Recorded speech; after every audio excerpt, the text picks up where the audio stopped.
This video contains spoilers for basically all of Cyberpunk.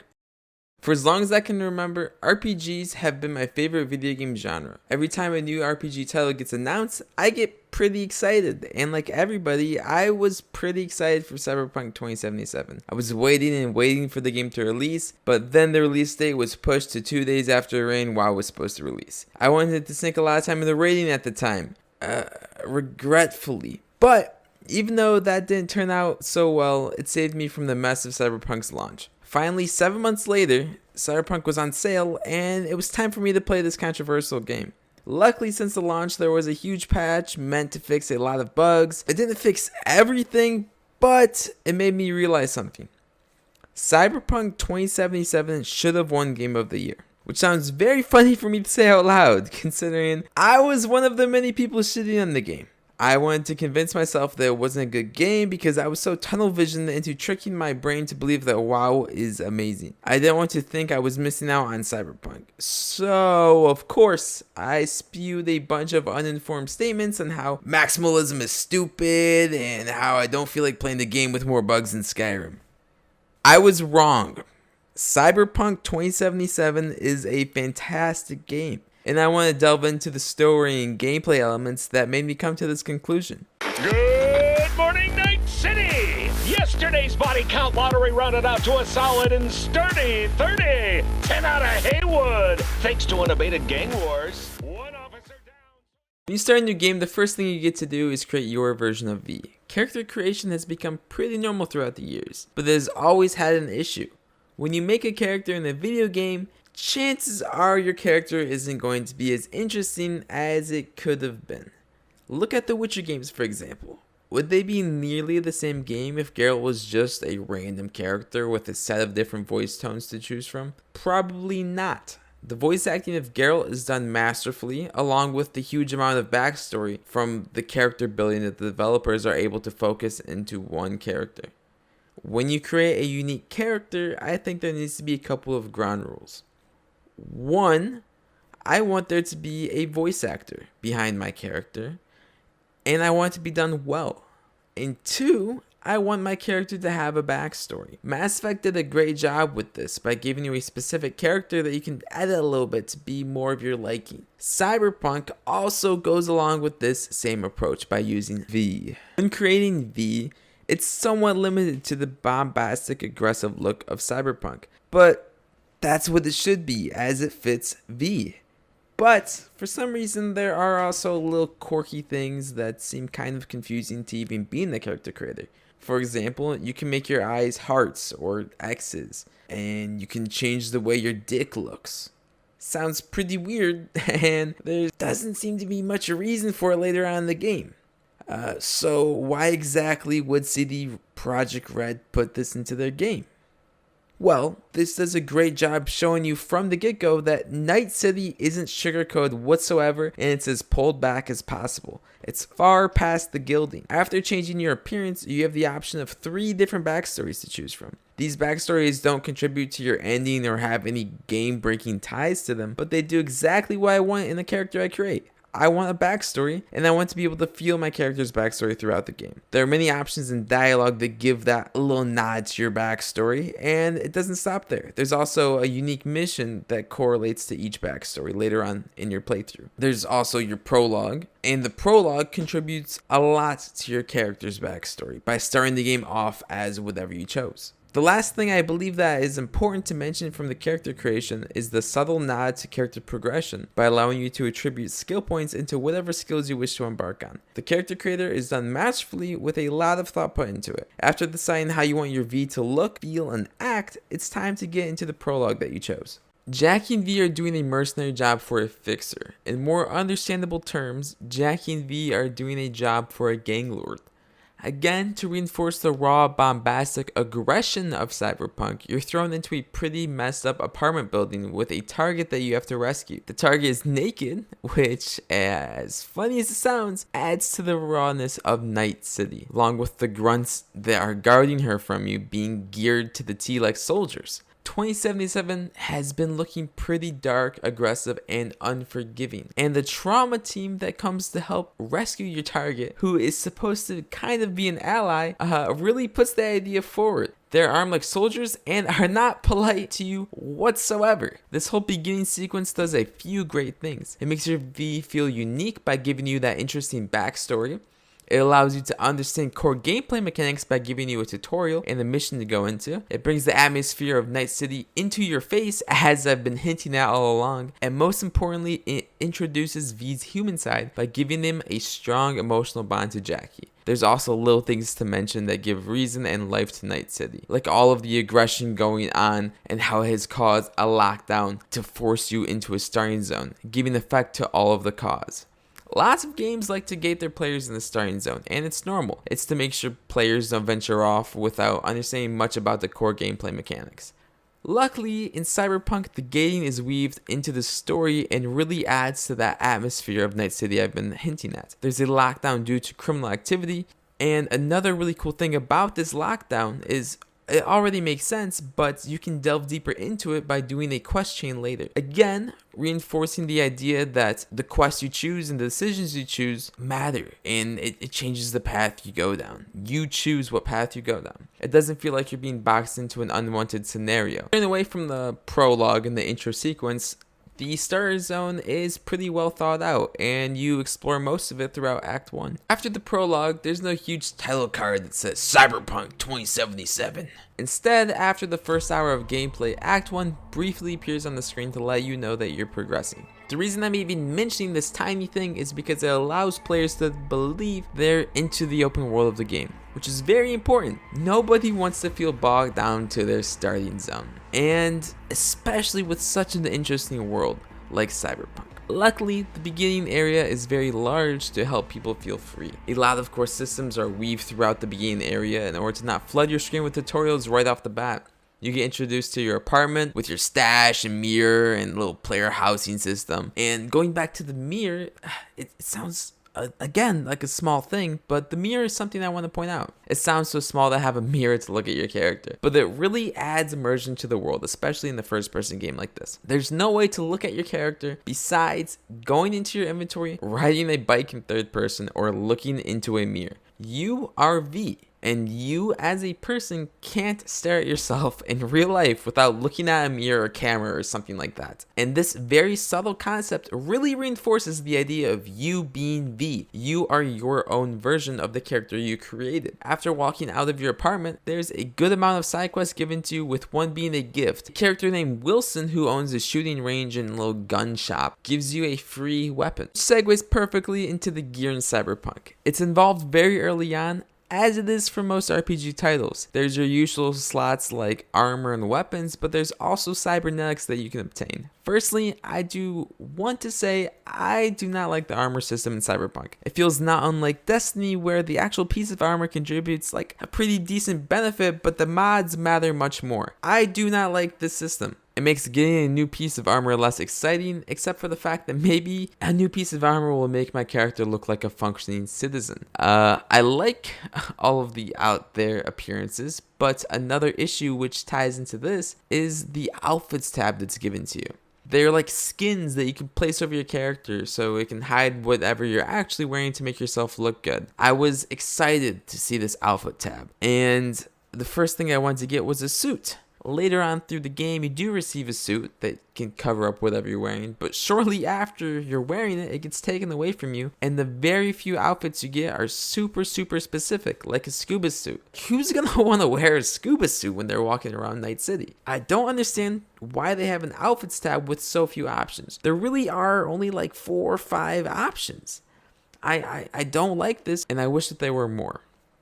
On a more positive note though, something that is done pretty well are the weapons in Cyberpunk. The different weapons that are available are very interesting. You can choose to slice enemies' heads off with a katana or shoot through a wall to blow an enemy to pieces. I would actually say the different variety of weapons in Cyberpunk is incredible. It makes the combat in this game pretty interesting. It's not revolutionary or anything, but the builds make it more than a typical first-person shooter. The guns are pretty snappy most of the time. The melee combat is very well made for a first-person game.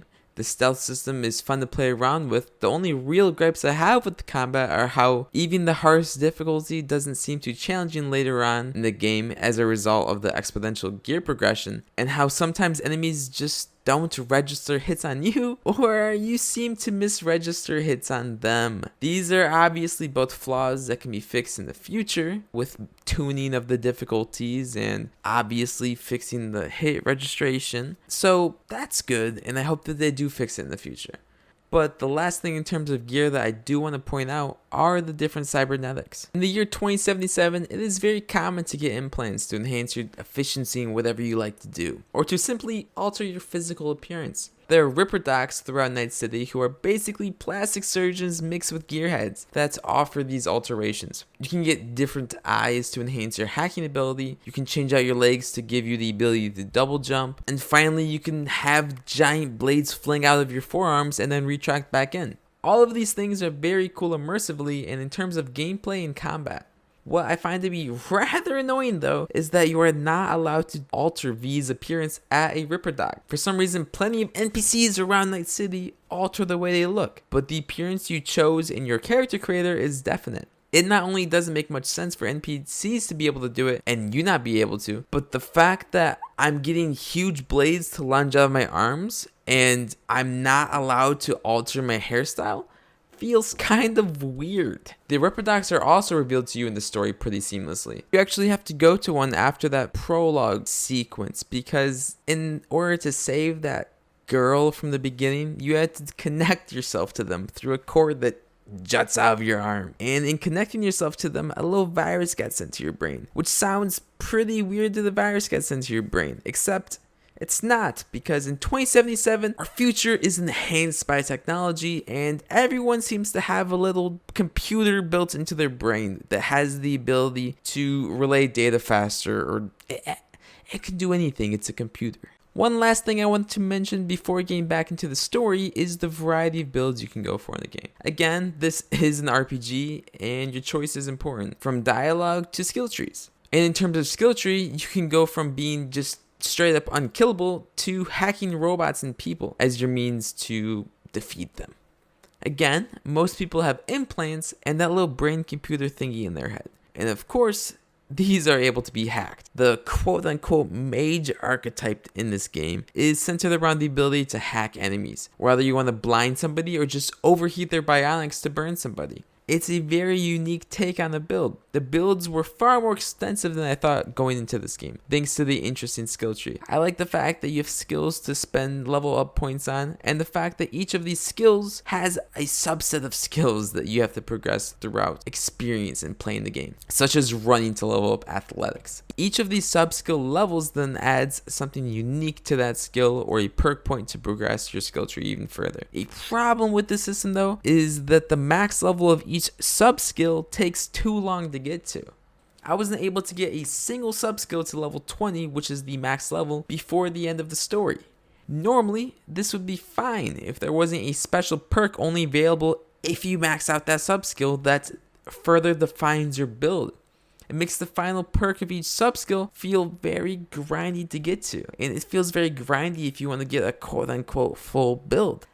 And the fact that there are so many little sub-skills that you can level up makes it feel even more grindy. Don't get me wrong though, I love all of the variants and the content, but this last level of each sub-skill unlocking a build-defining perk seems like a poor design choice, especially with it being so annoying to reach. Going back to the story, Act 1 serves as a true introduction to Cyberpunk. Sure, there's a prologue and beginning sequence, but it isn't long enough to show a true picture of the full game. Soon after being introduced to a bunch of side content, the main story continues with Jackie. You meet him very casually outside of your apartment eating some food, which then lends to that friendship and informality aspect of you and Jackie. He's very excited to let you in on a job opportunity he came across. According to Jackie, life is about notoriety, life is about your legacy, life is about being well known. And this is very important because Jackie reflects all of V's thoughts. He's one of the few people V is close with, and Jackie does a great job shining light onto yourself and your own motives. In this city of dreams, you're meant to follow your dreams, especially according to Jackie and V, and seek these forms of external validation. What could go wrong, right? This job opportunity is with one of the most well-known fixers named Dex. When you first meet Dex, something that is again reinforced heavily is notoriety and legacy. He asks you if you would rather go out with a bang or die a nobody, and then proceeds to give you a job that sounds like a suicide mission. Pretty fitting. Dex wants V to steal from a mega corporation who rules over Night City, known as Arasaka. Apparently, there's a biochip that Arasaka has been working on that can allow a human to supersede eternity. Biochips, by the way, is something that you inject into that brain computer thingy, kind of like a USB. With the help of some acquaintances and of course Jackie, it was eventually time for Arasaka after progressing through quests. This biochip is under supervision from none other than the son of the emperor of this mega corporation, proving this task to look pretty impossible. The thing that drives Jackie and V though is that big bang to jumpstart their name across the streets of Night City. It realistically sounds like a death sentence, like I said, but these illusions of grandeur really motivate your character. Something that CD Projekt Red does to enforce these thoughts of grandeur is the reflecting of Jackie's thoughts onto V in the midst of the heist. When you go on this heist, you see some colossal people of Night City, some colossal names at least. You witness one of the most fearsome mercenaries along with the heads of the Arasaka Empire. Jackie, of course, is fanboying as he puts legacy above everything else and seems to be borderline compromising the mission. And of course in the story, there needs to be a pretty large turning point if nothing out of the ordinary is happening to start your character's journey. Everything up to the heist has reinforced this idea of being well known. It isn't until the failure of the heist and the fall of Jackie that a different thought process is encouraged. Jackie dies during this heist, and with him the idea of notoriety mattering. In a life-ending moment and a huge changing point for V realizes something. Everything they have learned means nothing. It isn't about notoriety. It isn't about the money. It isn't about an inflated ego. The heist, I guess, kind of worked though, because that biochip that you meant to steal is now in your hands. But after all of the chaos, the chip wasn't in a controlled, safe environment anymore, and you need to save it from its inevitable decay. And the only way to save it is to shove it into your brain computer thingy. The job is finished, and it's time to tell Dex. Everything seems lost except this chip, which doesn't even mean anything to you anymore. It doesn't matter. The money doesn't matter. Everything seems lost. V's life is looking to be quite different from now on. And when you tell Dex, the game commits to a bombastic change of events. Dex kills you to cut all ties to this failure of a job. The chip that you use your brain to save is actually now saving your brain and your life. A huge change is about to forego. Enter the interlude. The real beginning of Cyberpunk is over. The immature thought process of notoriety mattering is over. V's only true friend is gone.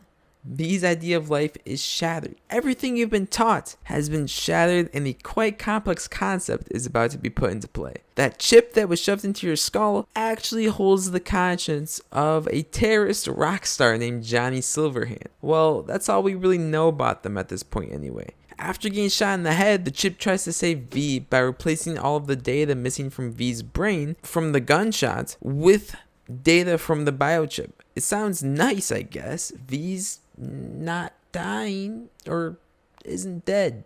But the chip is growing more like mold instead of saving V's brain. This biochip is eating away your brain and replacing it in an attempt to replace it with Johnny Silverhand. Before even figuring this out though, that huge heist fail was a huge failure because of an unexpected event. That son of the Emperor's name is Yorinobu, and he killed his father, alerting lots of Arasaka agents to attend to the building your heist is involved with. Yorinobu tells everyone that his father was poisoned and takes over Arasaka for himself. The Emperor's personal bodyguard knows this is false and wants you as a witness to the event to tell the other heads of Arasaka the truth. This character's name is Takamura and is one of the major paths to the end of the story.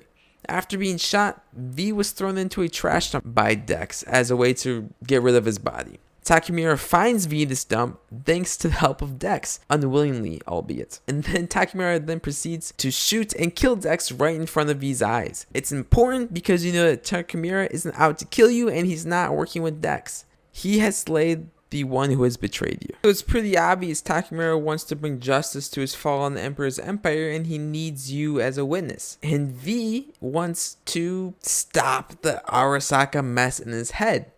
And who better than somebody who knows Arasaka? With Takemura being an ex-Arasaka employee, it seemed like a match made in heaven. He isn't the only lead for your salvation though. There's a person that helped you with the heist, and that biochip has merged your thoughts and memories with Johnny Silverhand, who has his own idea. At first, Johnny tries to kill you, and eventually Johnny realizes something. Maybe if he helps you, then he can finally be free of this prison of a biochip. Not to even mention the beautiful interlude introduction that makes you play as Johnny through the memory of his death. This interlude really sets up the future of this game. V has lost everything they thought was important, and a life-ending threat is at play. It also gives you many leads to give you hope for your life. Setting up a complex issue was done perfectly. Every moving part is explained, and it continues to get explained throughout the story so you don't get lost. The idea of a turning point is done with a bunch of important moving parts, and there is hope. The story of Cyberpunk at this point really sold me.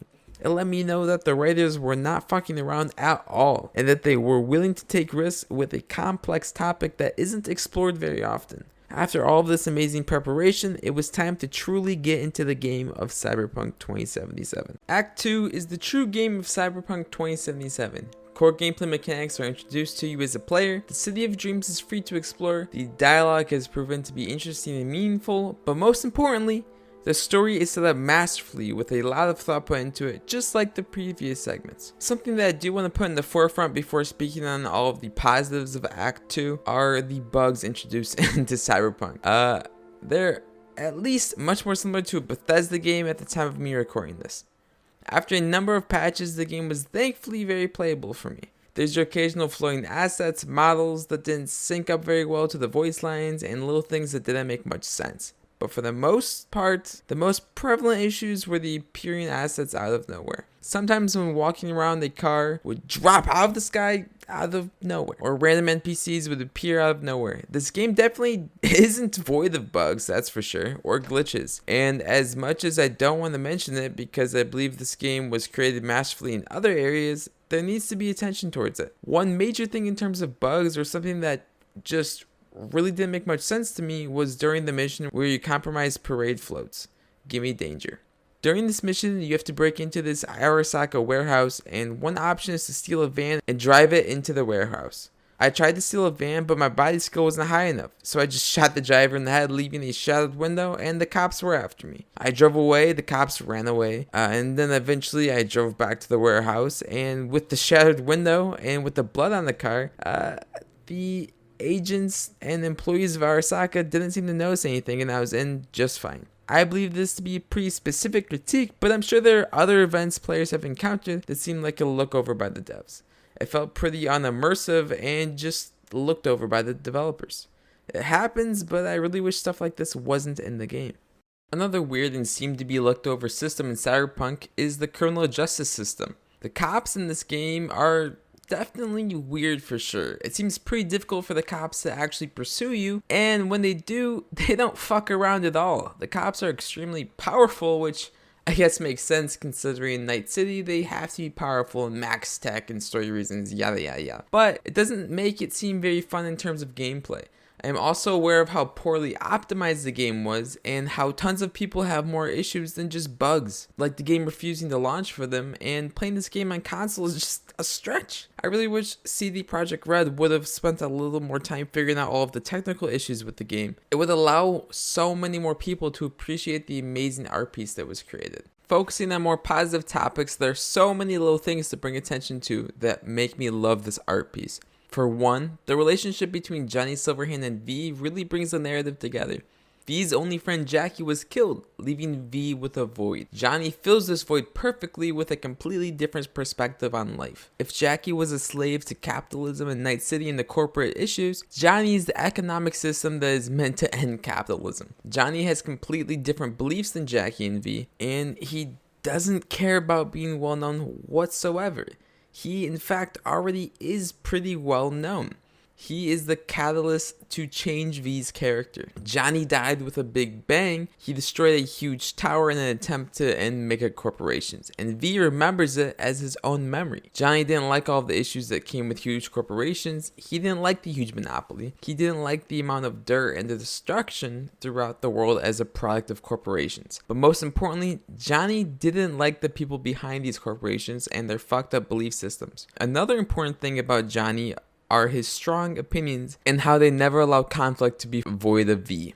In these stories, something that is extremely important is conflict. Lots of times in games, there's inevitability a void of conflict when running around doing side quests or exploring. Having Johnny pop up every now and again keeps the idea of death in your head prevalent, and it allows the idea of conflicting opinions to happen all of the time. It's also hilarious when you realize that John Wick is spewing a bunch of annoying thoughts in your head, like when Johnny mentions his impressive cock. I stated that Johnny helps exploring and side quests feel more prevalent and interesting, but it doesn't mean that the exploration and side quests shown in Cyberpunk 2077 aren't good. In fact, I would say they're pretty great. I keep mentioning Night City and how bombastic and illustrious it is, but I haven't been going into much detail about it, well, into the specifics anyways. It's the city of dreams where people go to follow their dreams. People like Jackie, for example. People who care about making money or being known. The opposite of Johnny Silverhand. Because of this, Night City is extremely diverse. Everybody wants to go to this crazy city. Not to mention, a lot of people with illusions of grandeur are the prime suspects, which that does not help the trust issues of Night City. Before mentioning all of the districts that come with exploration in Cyberpunk, I want to bring attention to the NCPD quests and the gigs scattered throughout Night City. There are many quests that are very simple. Go here, kill some guy, and drop up some package. It seems very monotonous, very tedious. These quests would be very annoying if they were filler to make this game feel larger than it actually is. But I honestly think these quests are completely fine in a game like this. It does make the map a little bit cluttered, but these little events add to the atmosphere of the city. It's like I've been mentioning on and on, a very harsh place, and the fact that there's a bunch of crimes that you can intervene in makes sense. Going into the different segments of the city though, the city is broken up into different districts that all feel unique, and they're all controlled by different gangs in the game. First district is that starting zone I've been alluding to. In Act 1, you're stuck in Watson, the industrial part of the city. Watson isn't extremely unique from the other zones in Night City visually anyways. It is filled with the flair of Night City like all the others. The ads that scour across the city that are wacky and filled with life and atmosphere. No shortage of prostitutes, the different food spots that encourage diversity, the unique clothing shops, and the unique Ripper docks to Watson. There's a bunch of little unique things to this district, but something I mentioned earlier that really makes Watson different is the gang that governs over it. Maelstrom. Maelstrom is the gang that governs over Watson, and they're a bunch of freaks that everyone seems to be pretty detached from. They seem to be more part computer than human. They're ruthless and addicted to cybernetic enhancement. In Act 1, when you first meet the Maelstromers, all of these things are very apparent, and it adds to the atmosphere of Watson. They're definitely not very hospitable, that's for sure, and it's made clear they don't have a great sense of morals. Watson is very harsh. It almost seems separated from morality. I think the governing gang plays a huge part to this, and it's done very naturally. Next district I want to mention is governed over by two separate gangs, the Mox and the Tiger Claws. Westbrook is an extremely diverse district in Night City. There are the gangs that govern over the area that add to the atmosphere and the feel of the city, or should I say the district. But Westbrook is also home to the wealth of Night City. I love how diverse this district is because of this. One half of the district seems like futuristic Tokyo with more of the hilarious atmospheric ads, the diverse food, the Ripper Dock, and all of it's very appreciated. However, my favorite thing about Westbrook and the most unique thing about this district is the other half of the area. I love all of the features, the skylines, the catwalks stretch across them, and the grimy streets overshadowed by corporate monuments. All of this is great and looks fantastic, but the hills of the right side feel super different. It's a nice road to drive down with interesting views, and it really shines light on the different means of transportation in this game. Like other games, there are fast travel posts to use, but I found myself just driving to wherever my objective was, or to whatever corner I wanted to delve into. There's definitely no shy of different vehicles in this game. Normally in RPGs, there's your usual horse that gets you around at an alright speed. This RPG is much more like GTA in terms of transportation. It's filled with different vehicles that all look beautiful, handle a little differently, and have a range of different speeds. I also like the way that you obtain these vehicles. It's much more like a mount in an RPG than a car in GTA. Sure, you can still buy cars that are advertised to you like in GTA, but there are specific cars granted as quest rewards or for completing quests in a certain fashion. Not to even mention, sometimes it's just relaxing to drive on the freeway and look at the huge ads across the buildings and see the beautifully lit skyline of Night City. Speaking of transportation, there's a huge section of the game that isn't even in the city, a huge district. The Badlands are the outskirts of the city. It's a Mad Max looking desert filled with rundown buildings and the tents of nomads. Even though the city is beautiful and diverse, it was very refreshing to go out to the Badlands and have the sun beam down on you without a skyscraper blocking its path. It's no longer packed with unique little things in every corner. Instead, it's purposefully empty, and it's great because of it. The Badlands again is composed of two separate gangs, the Aldecados and the Wraiths. In this zone, unlike the city, it's very clearly put in front of you. Aldecados are good, Wraiths are bad. The Badlands is the opposite of Night City thematically, from the way it looks and the content. To the very story of the gangs, the city is very, very gray, filled with complex ideas, and the Badlands is a classic tale of family and friends. It's very black and white, it's traditional, and it's a small dosage of a different tale. Badlands is one beautiful breath of fresh air, and as soon as it becomes a little bit too barren for you, you're right back into Night City. At the heart of the city is the city center, the area that the majority of the Arasaka Empire holds the most sway over. So, just like all the other zones, it's of course beautiful, lively, filled with nightclubs and shady corners. But unlike everywhere else, it's the only area free of gang dominion. Instead of gangs controlling the heart of the city, it's the corpo rats who aren't morally superior in any way. It's a bunch of snobs, celebrities, and corporate scumbags. It is a beautiful looking zone though, and it does a great job setting itself apart. Unlike the Badlands, it has the very opposite feeling of family, but it's not detached from humanity like Watson. It's a huge ego fest that's filled with arrogance and a cold heart. Directly south of the heart of the city is Haywood, which ironically feels like the city district with the most heart. Haywood was home to Jackie, and it really shows. It's a huge slum governed by the Valentinos, a gang forged from blood and love. Haywood feels like home in Night City. It's not as family bound as the Badlands, but there's definitely recognition of honor and love. Even though Haywood is filled with criminals, there is an honor among them that should not be looked over, that really makes this zone feel scary and cozy at the same time. Speaking of cozy, the southeast of Night City, Santo Domingo, are the suburbs and resort for the ex-soldiers. These ex-soldiers make up the 6th Street Gang. This gang governs over the area, and it's basically just one giant suburb. And even though you don't go there very often, it adds that suburb that every large city seems to have. The suburbs are no means good in condition. They're very run down and filled with trash, but it's what the 6th Street Gang calls home and what some people call home in Night City. Finally, the last area you visit in Cyberpunk is the playground, Pacifica. Everywhere else had their own set of rules, even if they were pretty fucked up.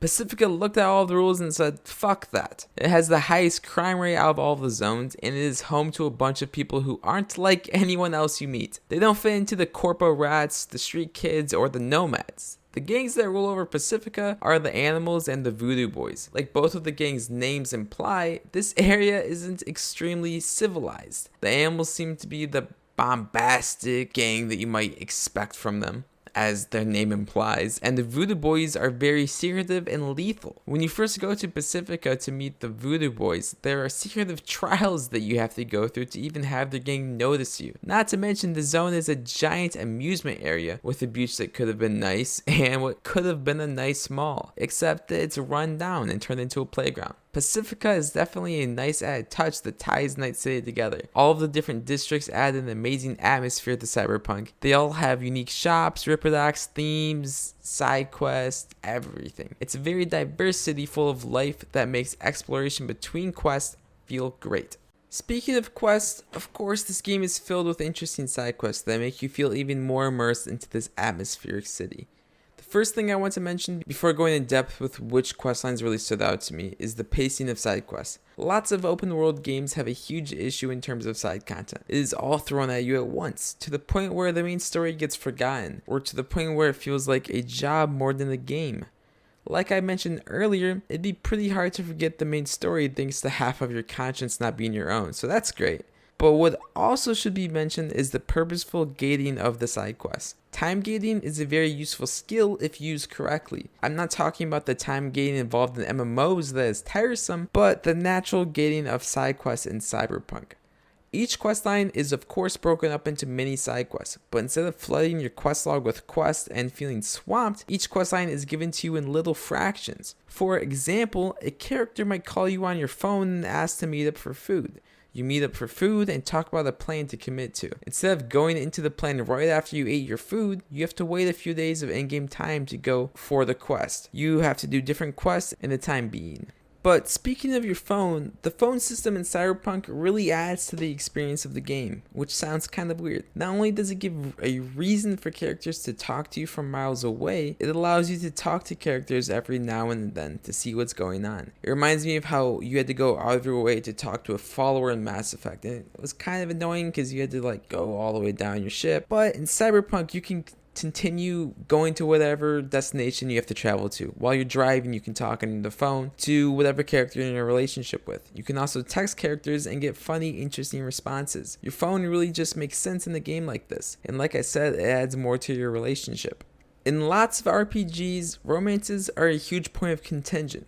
Some people crave it because they're weird boys. But what I think it really adds is the immersion to the genre. It gives a character for V to attach to as more than a friend. A hope for a new future, or maybe you just want your V to be ruthless and just want some Anyways, romances follow the side quest gating system I mentioned earlier, and all of them are interesting questlines with well thought out characters. Even if you don't care about romancing Panam, her questline adds to the Badlands, and it really gives that cozy feeling. Maybe your V's not a girl, it doesn't mean Judy's questline is any less interesting. The romance part is just a cherry on top. Going back into the actual questlines though, there are many memorable questlines. Some, albeit, are better than others, but I can't think of a single one where I was disappointed in the end. Well, except the Nancy one, where you have to go back and forth across the map to then find out you were being trolled. Sure, this quest was pretty funny, but it doesn't excuse how annoying it was. I didn't like how you were darted across the map to find this little funny troll haha thing. I think it would have been better if you just went to one location and then the ending was revealed to you then and there. Moving past what I believe to be an annoying questline, every single character you can romance has an amazing questline. Panam's questline, like I said, brings forth more family elements to the Badlands. River's questline was fucked up in an interesting way, even though it did make me question the writers of the game and their psychopathy. Carrie's questline shines more light onto the past and gives more context to Johnny's band Samurai.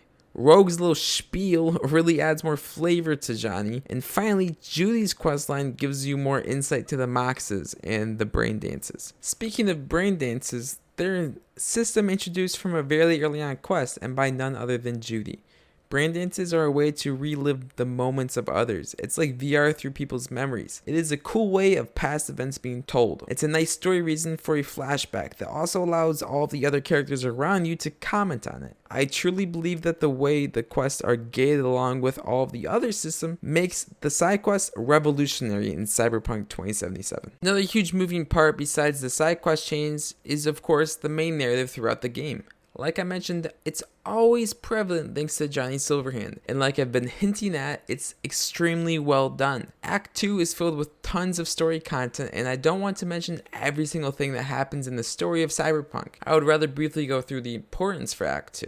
Act 2 is the most important section of Cyberpunk. It's the true game.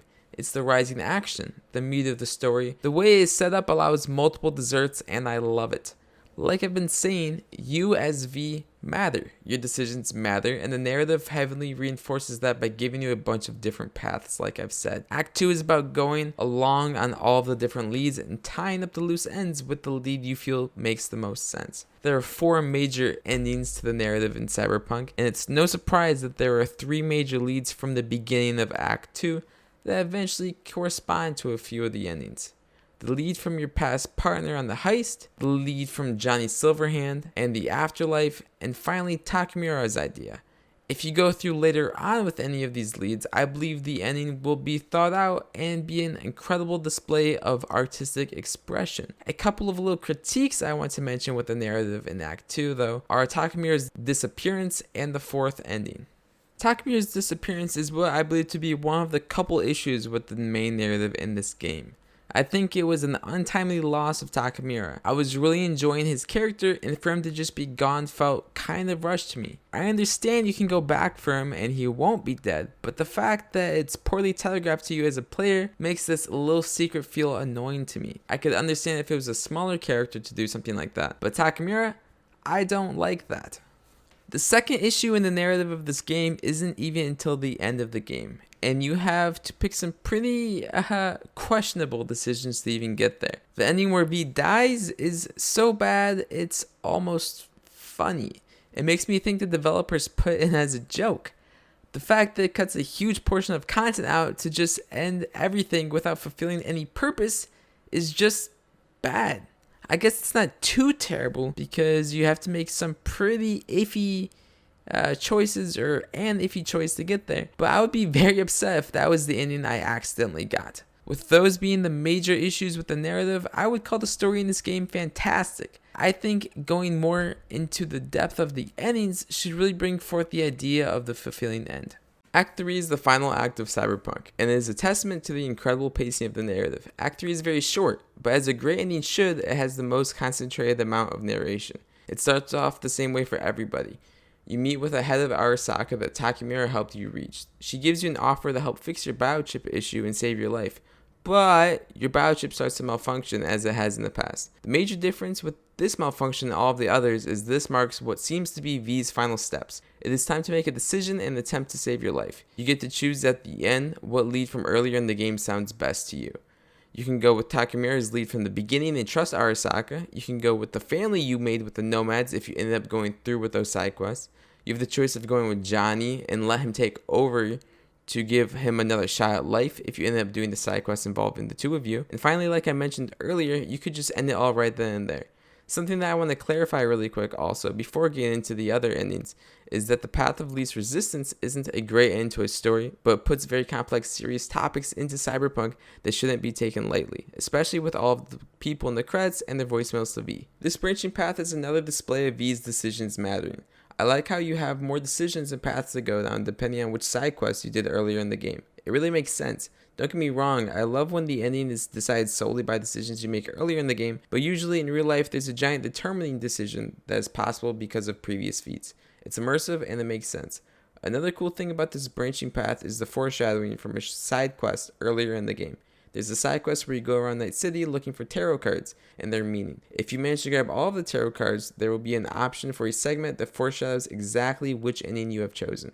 It's a small little addition and it adds to the idea that a bunch of little moving parts make the game feel more alive. I again don't want to mention every single thing that happens in the narrative of this game, but something I should mention is that there are actually 5 different endings that all symbolize something. Piggybacking more off of the tarot cards, 4 of them are revealed to you through cards, and I think the cards have great descriptions for each ending. The Devil Tarot card symbolizes the ending that plays out if you go along with Arasaka. It is stated to lure unsuspecting souls into traps. The Temperance Tarot card symbolizes the ending that happens if you take up Johnny's offer. This tarot card symbolizes a shift to a more mature state of life. The Star Tarot card is the ending with Panam and the Aldecaldos. It symbolizes hope. And finally, the Sun Tarot card symbolizes success and the ending I didn't mention, where you go down with a path of glory. All of these endings play out to be an interesting climax alongside the different epilogues that can play out. The only real gripe I have with the endings is the fact that this game does what a lot of games choose to do. I understand it saves lots of time for developers and it's more practical to force players to load back in order to preserve the game's current state, but if it allowed you to explore Night City and account for the epilogue given to you, that would be perfect. With all of the important points covered, I think it's pretty clear what I like and don't like about this game. It's a beautiful game with an amazing concept, and I think the positives outweigh the negatives by quite a lot. It's the first game in a long time that I was excited to delve back into Night City after completing the main story. It's a true testament of an isolated narrative story with a lot of effort put into it. It's extremely fun, and I wish it was more like the current game when it launched. I truly think that this version of the game I played should have won Game of the Year in 2020. I do have a bias towards RPGs, and the story really bonded with me emotionally, but it should with anybody for appreciation for titles like this. This game brought emotion and love in front of me, and I could really feel it. From the cavity in my chest when I said goodbye to Johnny to the weight on my shoulders after entering the Maelstrom hideout.